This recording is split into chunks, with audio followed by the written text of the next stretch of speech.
Hello students, this is Sukhdev sir. Welcomes you once again in the web classes. Students, we are learning elements of account class 11 English medium, and we have started chapter number 4 and learned some important points regarding this chapter. In the previous video students, we have learnt about the banking transactions and done some of the journal entries based on the banking transactions. Today we are going to understand about loan and interest on loan based transactions. Let's start with the new concepts. Students, let's start with loan and interest on loan.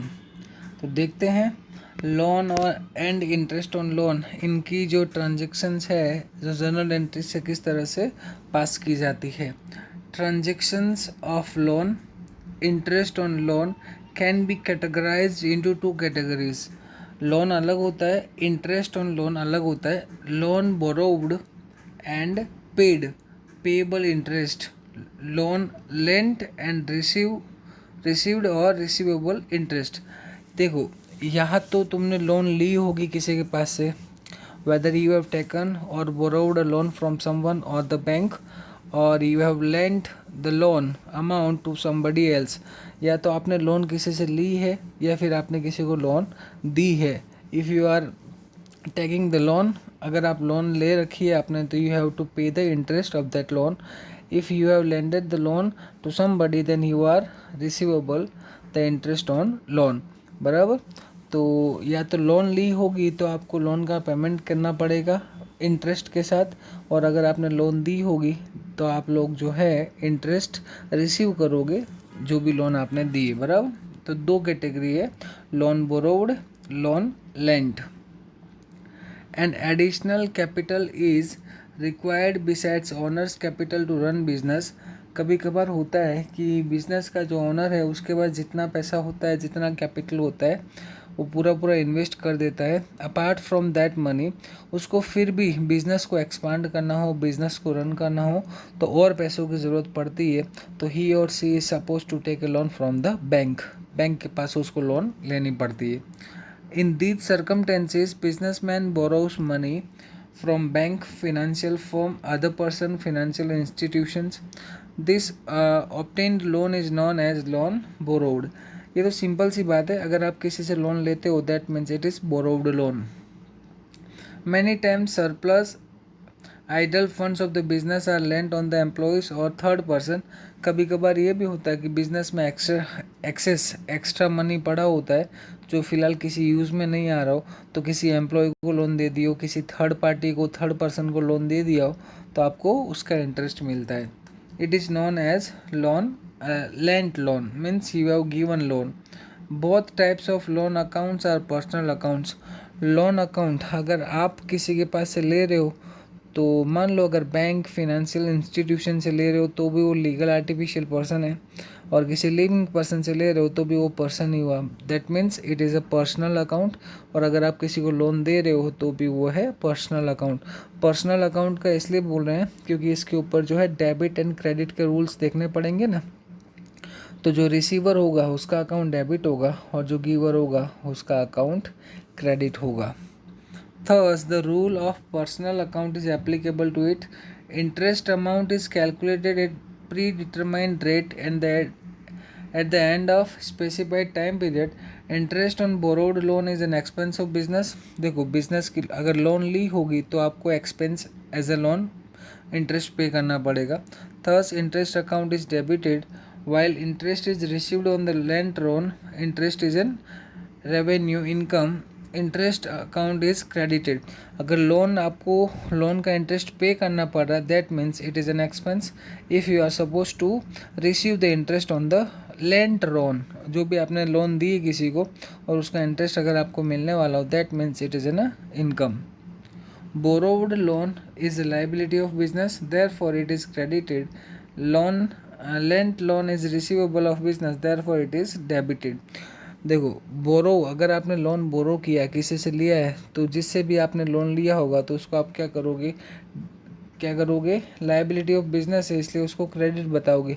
उसका जो balance होगा original balance credit balance होगा। क्यों? क्योंकि किसी भी type की liability हो, which ever type of the liability is, its original balance is credit balance. तो अगर आप किसी के पास से लोन ले रहे हो तो वो आपका जो है liability, that means that personal account should be credited. और अगर लोन आपने किसी को दी है, you have provided loan to somebody else, that means ये जो क्या हो गया आपका अकाउंट डेबिट करना पड़ेगा। From the following illustration let us understand transactions pertaining to loan and loan interest. तो चलो और अच्छे से क्लियर हो जाएगा, ध्यान से समझना। पहले आपने लोन दी है या आपने लोन ली है ये समझना है, और उसके बाद में ही आपको ट्रांजेक्शन जो है क्लियरली समझ में आएंगे। ठीक है, तो चलिए स्टार्ट करते हैं। ये जो इलस्ट्रेशन नंबर 7 दिया है students, write journal entries for the following in the books of Pranam, first year, then month, then after date. A loan of rupees 15,000 at 14% is borrowed from Pawan for business. Means you have borrowed a loan from Pawan.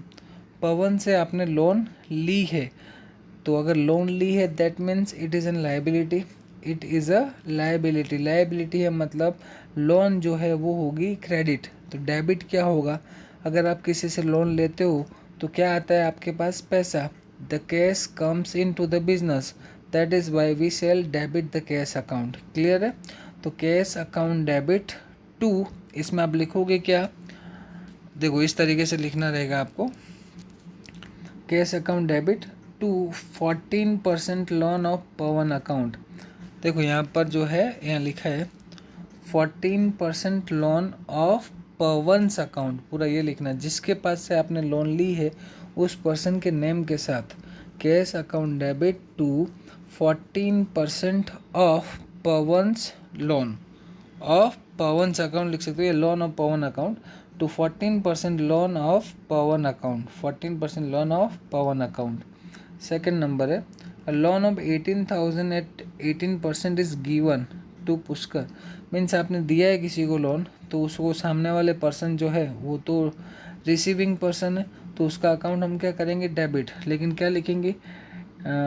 18% loan to Pushkar, 18% loan to Pushkar account debit, और आपके पास से cash जा रहा है तो आप क्या करोगे? To cash account. देख लो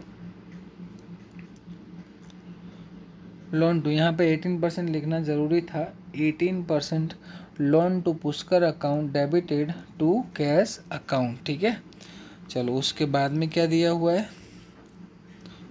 30th वाली डेट है, 30th डेट। चलो देखते हैं क्या है। Paid interest of 6 month on loan borrowed from Pawan. Pawan से जो लोन ली थी उसका आपने 6 मंथ का लोन का पेमेंट कर दिया है। तो स्टूडेंट्स 15,000 का 14% कितना होता है? 15,000 का 14% कितना होता है? आप कैलकुलेट करो कैलसी में तो आपको पता चल जाएगा। 15,000 का 14%, देखो ये 15,000 है, इसका 14% कितना हुआ? 2100 हुआ। ये पूरे साल का हुआ, लेकिन आपने जो है 6 मंथ का रेंट पे किया है। मीन्स आपको इसको क्या करना है? मंथ वाइज डिवाइड करो या फिर 2 से डिवाइड कर दो। 12 मंथ्स होते हैं, आपने जो 6 मंथ का किया है means you have paid ₹1050। Clear है? या फिर आप ऐसे कर सकते हो 15,000 का 14% निकाला। ये जो है अगर आप मंथ वाइज निकालना चाहो तो 12 से डिवाइड कर दो और उसके बाद में 6 मंथ का मल्टीप्लाई कर दो, तो भी आपका आंसर आ जाएगा 1050। तो इससे बेटर है आप इस तरीके से ही करो। 15,000 का 14% किया, इतना है। ये पूरे साल का होता है, 12 महीने का, तो डिवाइड कर दो 2 से। It should be divided by 2 so that you can get the interest of 6 month. 6 month का इंटरेस्ट कितना हो जाएगा? 1050। क्लियर है स्टूडेंट्स? देख लो आपने इसकी एंट्री क्या की होगी।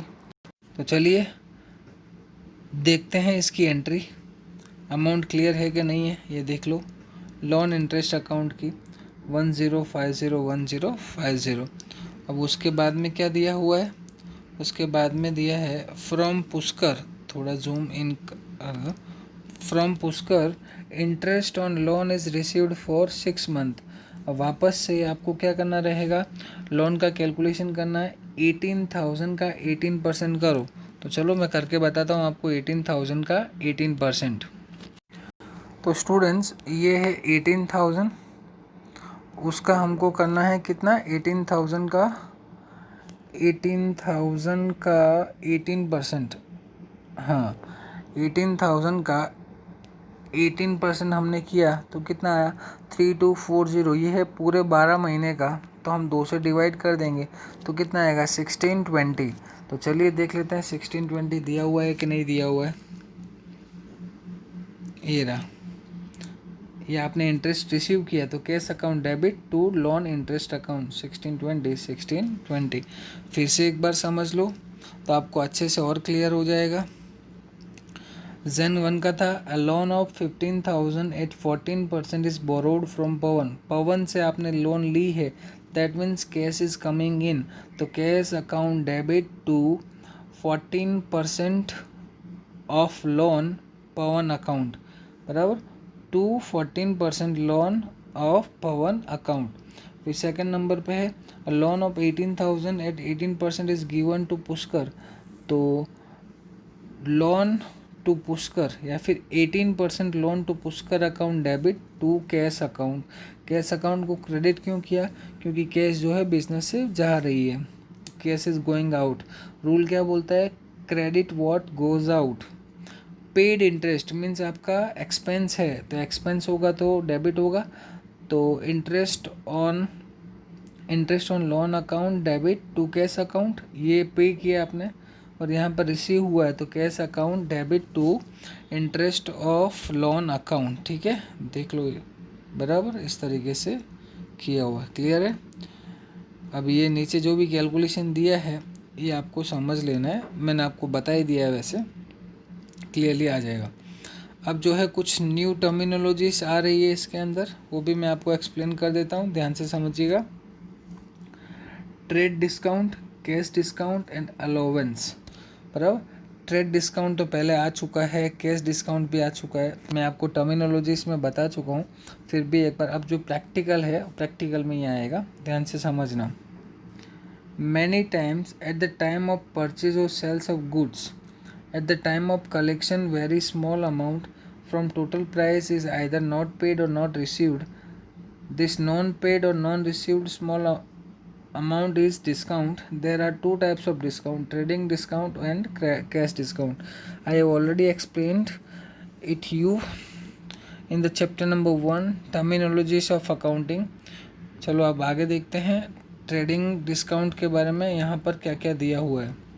ये है trade discount, companies display total price on packing of commodities. आप देखते हो MRP लिखी होती है प्रोडक्ट के ऊपर। Company mentions total price on packing of almost all products. At this price products are sold in open market.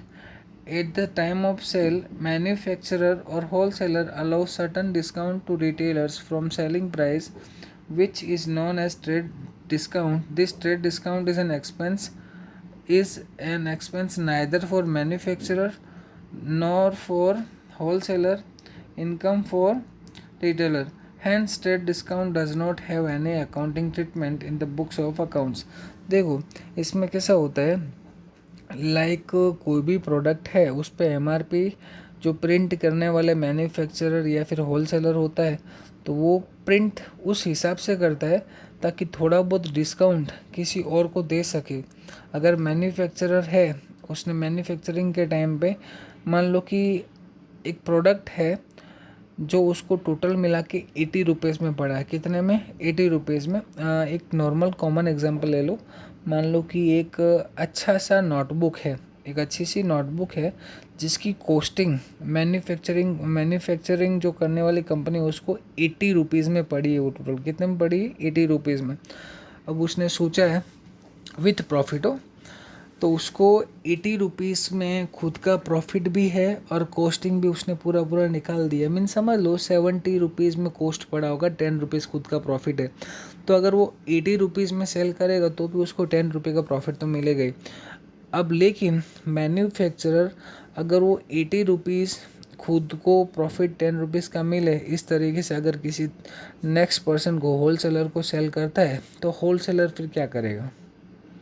Wholesaler जितने में लिया उतने में तो बेचेगा नहीं, सीधी सी बात है। तो ये जो प्रॉब्लम है इसको सॉर्ट आउट करने के लिए मैन्युफैक्चरर क्या करेगा, 80 रुपीज़ की जो सेलिंग प्राइस है उसकी, वो उसको MRP वहाँ पर लिख देगा 100 रुपी। कितनी कर देगा? 100 रुपी। तो 100 की MRP पे अगर होलसेल मैन्युफैक्चरर जो है होलसेलर को 80 रुपीज़ में सेल करता है तो उसके पास, होलसेलर के पास 20 रुपीज़ अभी भी है टू अर्न प्रॉफिट अर्न करने के लिए। लेकिन जो होलसेलर है वो परचेज़ कर लेता है। अब होलसेलर से किसके पास जाएगा? रिटेलर के पास जाएगा। तो होलसेलर क्या करेगा? 10 रुपये खुद का प्रॉफिट ऐड कर देगा। तो 100 उसने 80 में परचेज़ किया था, 90 में सेल करेगा। कितने में सेल करेगा? 90 में। और रिटेलर के पास में वो प्रोडक्ट आया, अब उसकी MRP कितनी है? 100 है, बराबर। तो रिटेलर के पास भी तो कुछ ना कुछ कमाने को चाहिए ना, उसने 90 रुपीज़ में होलसेलर के पास से लिया और वो जो है कस्टमर को कितने में बेच देगा? सीधा 100 रुपये में बेचेगा, ताकि उसका भी जो प्रॉफिट उसको मिल सके, बराबर। तो ये पूरी चेन होती है और इसमें किसी का इनकम या किसी का लॉस नहीं है। ये जो डिस्काउंट दिया जाता है, ये डिस्काउंट ट्रेडिंग डिस्काउंट है, ट्रेड करने के लिए, व्यापार धंधा करने के लिए। अगर जो मैन्युफैक्चरर है वो सिर्फ खुद के बारे में सोचेगा तो उसका प्रोडक्ट आगे जाएगा ही नहीं, क्योंकि उसको जो है मैन्युफैक्चरर को जो होलसेलर और रिटेलर के बारे में सोच के एक MRP फिक्स करनी पड़ती है, और वो MRP किसी का खर्चा या किसी की इनकम नहीं है। Neither it is income nor it is an expense for anybody. To trade this discount is given, so that is known as trade discount, ठीक है। और it is not recorded in the books of accountancy, accounts की books में इसको record नहीं किया जाता है, बराबर। ये ट्रेड डिस्काउंट था। अब उसके बाद में है, देखो एग्जाम्पल तो मैंने आपको दिया ही है, तो उससे बेटर बुक में जो एग्जाम्पल दिया वो आप पढ़ लेना, तो आपको अच्छे से समझ में भी आ जाएगा, ठीक है, क्लियर है। अब आता है कैश डिस्काउंट। एग्जाम्पल मैंने दिया है, इसमें भी दिया हुआ है, तो आप मैंने दिया वो समझ के फिर यहाँ वाला समझने की कोशिश करना। कैश डिस्काउंट, नाम ही कैश है। To enhance competitive sales, businessman sells goods on credit. अगर किसी को अपना सेल बढ़ाना है, इंक्रीज़ करना है, तो क्या करना पड़ेगा? उसको क्रेडिट पे सेल करना पड़ेगा कि भाई उधार पे चलो 2-3 महीने के बाद में पैसा देना, अभी आप माल लेकर जाओ। अभी तो ऐसा कंपटीशन है कि भाई 6 महीने बाद, 8 महीने बाद, 10 महीने बाद पेमेंट देना, पर माल लेकर जाओ। सेल की होड़ में, बिज़नेस में जो है एक्सपांसन लाना हो, बिज़नेस को बढ़ाना हो, तो अभी कंपटीशन इस तरह से चलता है। Customers pay dues on completion of credit maturity period. अब मान लो कि आपने गुड्स किसी से परचेज़ किया है और उसने बोला है कि भाई 8 महीने के बाद पेमेंट दे देना। 8 महीने ज़्यादा हो गए, आफ्टर 5 मंथ्स, 5 महीने के बाद पेमेंट कर देना, बताओ। तो आप लोग क्या करोगे? After 5 months you will pay, 5 महीने के बाद ही पे करोगे। Thus business faces problem of cash scarcity. तो बिज़नेस में मान लो कि सारा गुड्स ऑन क्रेडिट सेल हो गया, अब खुद को मैन्युफैक्चरर को या होलसेलर को खुद परचेज करने की ज़रूरत है, उसके बाद स्टॉक बचा ही नहीं, तो उसको तो पैसे की ज़रूरत पड़ेगी ना, तो अब उसके पास पैसा है नहीं। तो इस तरीके से जो बिज़नेस में कैश की स्कैरसिटी हो जाती, कमी पड़ जाती है। To receive back quick collection of credit sales from customers, certain fixed percentage are allowed as incentive discount. This discount is known as cash discount. Cash discount is one kind of factor of attention to pay the due within prescribed time or before that. Allowed cash discount is an expense of the businessman, thus it is debited to discount account. तो students, ये जो cash discount है, कभी कभार एक प्रकार से यूँ समझ लो, it is a grade given to the customers. मान लो कि भाई हमने किसी से परचेज़ किया था, उसने बोला after 5 months you can pay, लेकिन बाद में उसका कॉल आता है हमारे पास कि भाई आपने जो 50,000 का गुड्स लिया था, अगर आप 2 महीने या 3 महीने में, अगर 3 महीने तक पेमेंट कर देते हो उसको, तो आपको जो है मैं 10% डिस्काउंट दूंगा। अब 10% डिस्काउंट मतलब 50,000 का 10% मीन्स 5,000। आपको 5 महीने के बाद भी पेमेंट करना है, ऐसा तो है नहीं कि बाद में कम पैसा देना है। ये जो आपको एक ग्रीड दिया, बोले 10% डिस्काउंट दूंगा, तो 5,000 आप बचाने के चक्कर में क्या करोगे? 3 महीने के पहले 2 या 3 महीने में उसको पेमेंट कर दोगे 45,000, तो उसका काम तो बन गया। काम बन गया इन द सेंस उसको लॉस ही हुआ है, उसका खर्चा हुआ है एक प्रकार से, लेकिन उसके पास कैश आया है तो और वो बिज़नेस कर सकता है और ट्रेड कर सकता है, बराबर। तो जिसने डिस्काउंट दिया है उसके लिए एक्सपेंस है और जिसको डिस्काउंट मिला है उसके लिए ये इनकम है, ठीक है। ये तो कैश डिस्काउंट क्या है? It's a kind of grid is provided to the customer so that the manufacturer or wholesaler can get the money before the time or on the time, बराबर। तो चलो आगे देखते हैं कौन सा कंसेप्ट और है इसके अंदर। एग्ज़ाम से ये सॉरी डिफ्रेंशिएशन दिया हुआ है इसका, चलो मैं बता देता हूँ। बहुत इंपॉर्टेंट है स्टूडेंट्स, एग्ज़ाम में पूछा जाता है और मैं तो कंफर्म इस चैप्टर में से थियरी अगर मुझे पूछनी होती तो मैं ये डिफरेंस जो है कंप्लीटली पूछता ही हूँ। Difference between trade discount and cash discount. तो ट्रेड डिस्काउंट का जो है डिफरेंस का फर्स्ट पॉइंट क्या है? Trade discount is calculated on total price और कैटलॉग आर प्राइस।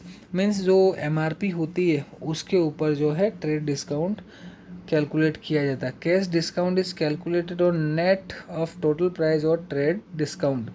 और कैश डिस्काउंट जो है नेट जो प्राइस होती है, मतलब पहले जो है ट्रेड डिस्काउंट माइनस किया जाता है, उसके बाद में जो भी अमाउंट बचती है उसके ऊपर कैश डिस्काउंट कैलकुलेट किया जाता है। Trade discount is not recorded in the books, it is recorded in the books. Trade discount is allowed because retailers sells product on total price so that they can generate certain profit after deduction of their expenses. Trade discount क्यों दिया जाता है? ताकि wholesaler हो retailer हो सबको अपना थोड़ा बहुत प्रॉफिट मिले। वो जितनी एमआरपी प्राइस है उसमें से हर कोई थोड़ा थोड़ा माइनस कर करके अगर सेल करता है तो हर जितने भी बेचने वाले हैं उस प्रोडक्ट को, everybody who are selling that product can get the certain amount of profit. और ये क्यों दिया जाता है? To attract the customers to pay due in prescribe time और before that cash discount is allowed, ठीक है। तो ग्रीड है, टाइम से पहले अगर आपको पेमेंट करना है इन द सेंस अगर आपको डिस्काउंट मिल रहा है तो आप पेमेंट करोगे ही, मैक्सिमम लोग करते ही हैं। Eight the time of preparation of invoice trade discount is deducted. Bill बनाने के टाइम पे ट्रेड डिस्काउंट माइनस कर दिया जाता है। और eight the time of preparation of invoice cash discount is not deducted. Cash discount जो है माइनस नहीं किया जाता है क्योंकि ये एक्सपेंस होता है बिजनेस का और रिसीवर के लिए इनकम होती है। तो स्टूडेंट्स इसका फिफ्थ पॉइंट जो है, sometimes customer get tempted to purchase is in big quantity due to trade discount. Trade discount अगर दिया जाए तो जो भी परचेज़र होता है, जो भी परचेज़ करने वाला होता है, वो ये सोच के ले लेता है कि भाई चलो एमआरपी के ऊपर तो हम बेच ही सकते हैं या उसमें से थोड़ा बहुत प्रॉफिट अर्न कर सकते हैं, तो ज़्यादा क्वांटिटी में कोई भी परचेज़ करने को रेडी हो जाता है। और कैश डिस्काउंट जो है, due to cash discount customers are tempted to pay amount in prescribe time और बिफोर दैट। उस टाइम से पहले उनको पेमेंट करने को मिलता है तो वो कर देते हैं क्योंकि उनको डिस्काउंट मिलता है बदले में। अब जो लास्ट आज का टॉपिक है वो है अलाउंस।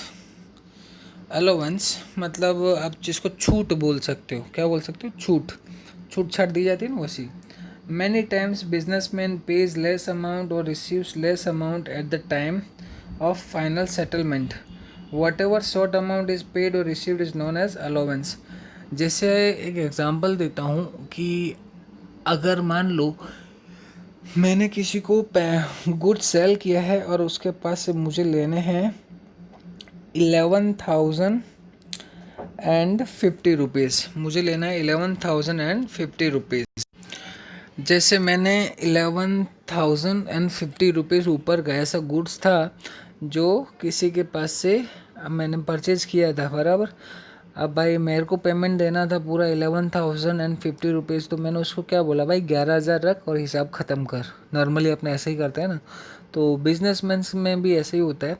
अगर मान लो 11,100 रुपीज़ है या 1,100 रुपीज़ है, 1100 है, बोले 1,000 रुपये रख, ऊपर के 100 रुपये भूल जा। तो ये जो छूट छाट दी जाती है, भूल जा वाली अमाउंट मैंने आपको बोली, उस अमाउंट को बोलते हैं अलाउंस। क्या बोलते हैं? अलाउंस।